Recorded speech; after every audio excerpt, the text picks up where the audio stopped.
সঙ্গে চালটা মিনিট 3 ধিমে আছে হালকা হাতে ভেজে নিতে হবে। পরিমাণ মতো ফুটন্ত গরম জল আর 4টে চেরা কাঁচা লঙ্কা ছড়িয়ে দিয়ে ঢাকনা বন্ধ করে দিলাম। ধিমে আছে 10 মিনিট রাখলেই চাল সেদ্ধ হয়ে মাখো মাখো হয়ে যাবে।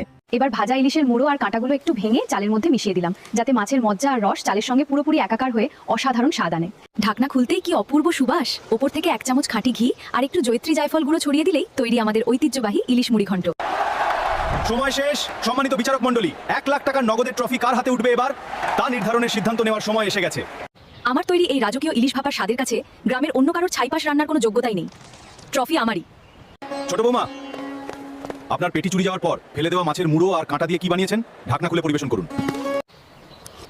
গোবিন্দভোগ চালের সুবাস আর ইলিশের মুড়োর এই নিখুঁত মাখো মাখো মুড়ি ঘন্টের স্বাদের সামনে আজ দামি পেটির ভাপাও ফেল হয়ে গেল।